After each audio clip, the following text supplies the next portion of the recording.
नमस्कार दोस्तों, मैं सोनू कुमार। आप सब देख रहे हैं मौज बिहार तक। दोस्तों, इस समय पटना ज़िला के मकेर अंचल में उपस्थिति है। आज रामनवमी का दिन है। मज़े शरीफ के दरगाह पर हम लोग उपस्थित हैं। हिंदू मुस्लिम के लेकर के तमाम आप लोगों को वाद विवाद देखने को मिलते रहता है, इसलिए रामनवमी के जुलूस का दिन है। इसी के रिव्यू के लिए हम लोग इधर आए थे। अभी हम लोग का मौजूदगी मज़े शरीफ के मकबरा पर है और इसके इतिहास के बारे में हम लोग जानने की कोशिश करेंगे कि मज़े शरीफ का मकबरा का इतिहास क्या रहा है। चलिए हम एक व्यक्ति से जानने की कोशिश करते हैं कि मज़े शरीफ का मकबरा का इतिहास क्या रहा है। दोस्तों, हम अभी उपस्थित हैं मज़े शरीफ के मकबरे के ऊपर और मज़े शरीफ के मकबरा के बारे में एक व्यक्ति हैं जो हमको कुछ इसके बारे में, इसका इतिहास, पुरानी विस्तृत जानकारियाँ बताएंगे। वो क्या है, इन्हीं के द्वारा पूछते हैं। क्या नाम है जी? मेरा नाम सत्यम कुमार हुआ जी। आप कहाँ से आए हुए हैं? हम भागलपुर के रहने वाले हैं और इस समय पटना से करीब 30 किलोमीटर दूर पश्चिम में मनेर दरगाह पड़ता है, वहाँ पे हम पहुँचे हैं। यहाँ आने का मेरा मेन मकसद था कि 11 अप्रैल को जो जन स्वराज के तरफ से बिहार बदलाव के लिए रैली रखा गया है, हम उसी रैली के लिए यहाँ के लोकल लोगों को आमंत्रित करने आए थे। तो इसी बीच में लंच के टाइम में इधर हम घूमने चले आए। लंच के बाद थोड़ा सोचे रेस्ट करते हैं, तो हमको लगा कि रेस्ट की ही टाइम इधर थोड़ा इस मकबरे में घूम कर दिया जाए।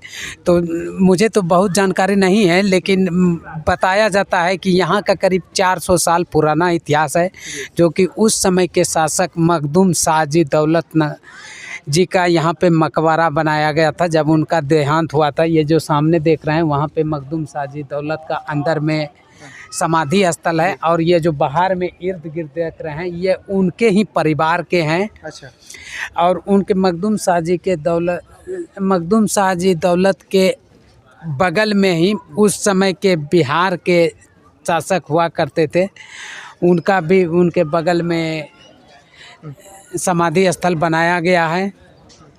अच्छा, इस मकबरे में ऐसा कहा जाता है कि ऐसे आप अक्सर सुने होंगे कि मकबरा मुस्लिम समुदायों का ही लिए समुचित है। और इस मकबरे की हम आपको बताएं खास बात, तो इस मकबरे की खास बात है कि इस मकबरे में हिंदू और मुस्लिम समाज के दोनों लोग एक भाईचारे के साथ यहाँ पर आते हैं। जी बिल्कुल, आप सही बोल पा रहे हैं। यहाँ पे धर्म और आस्था, जितना माइनॉरिटी समाज के लोगों को विश्वास है, उतना ही यहाँ पे हिंदू समाज के लोगों को है।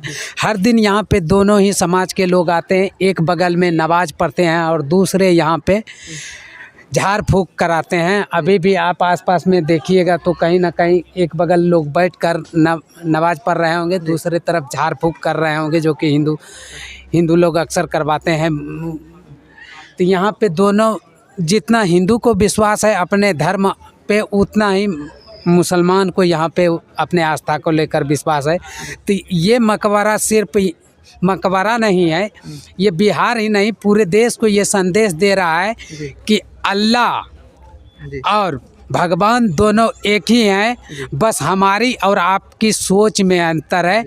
हम दोनों का जब हाथ काटिएगा तो ब्लड एक ही निकलेगा। सिर्फ आपके मन में ये भ्रम है कि आप मुसलमान हैं और हम हिंदू हैं। जी। तो अगर जैसे ये हमारे भाई साहब बता रहे हैं, अगर इस हिसाब से तमाम लोगों को, अलग अलग समुदायों के लोग को अगर ऐसा सोच हो जाए, तो किसा क्यों होता है कि जब भी इलेक्शन आता है या किसी प्रकार की कोई फंक्शन आता है, जैसे हिंदू का फंक्शन हो या मुस्लिम का पर्व हो, तो उस समय तमाम तरह के सुनते आ रहे होंगे कि कहीं पर पत्थर चलता है, तो कहीं मस्जिद पर ईंट चलता है, तो कहीं झंडा बांधे। तो इसके लिए आप क्या कहिएगा?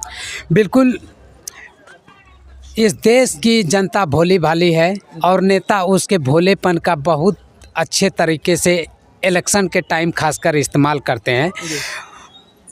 उन्हीं नेताओं को अपने 4 से 5 पीढ़ी का नाम याद नहीं होगा कि उनके दादाजी से पहले उनके दादाजी कौन हुआ करते थे, लेकिन वो नेता आपको 400-500 साल पुराना इतिहास ऐसे बताएंगे कि जैसे लगता है वो उसका साक्षात है। तो यही है, हम लोग उनके बातों में भ्रम में आ जाते हैं। वो व्यक्ति अपने 4-5 पीढ़ी का नाम नहीं जानता है और वो हमें हमारा इतिहास बताते हैं कि आप यहाँ से आए हैं, आप हिंदू हैं, आप यहाँ से आए हैं, आप मुसलमान हैं। इसका कारण ये है कि वो नेता के बात हम ना मानकर हम अगर पढ़ें, हम अगर जागरूक हो जाएं तो आज हमें नेता ना हिंदू ना मुसलमान बनकर लड़ाएंगे। इसका एक ही उपाय है कि आप इतना पढ़िए कि आपको कोई मूर्ख ना बना सके। आज देख पाएंगे कि बहुत से लोग पढ़े लिखे पे शासन एक मूर्ख नेता कर रहे हैं। आप कई जगह मंचों पे देखेंगे एक मूर्ख विधायक का जूता उठा के एक IAS ढोते रहते हैं। तो ये उनका शिक्षा ये अलाउ नहीं करता है, लेकिन उसका जो पावर है वो पावर के कारण ऐसा हो पा रहा है। तो हम अगर जनता जागरूक हो जाएं और अपने शिक्षा का उपयोग करें और एक शिक्षित लोगों को सत्ता में लाएं तो शायद उनके शिक्षा और उनके पोस्ट का बेहतर उपयोग किया जा सकता है और उसको सम्मान भी मिल सकता है।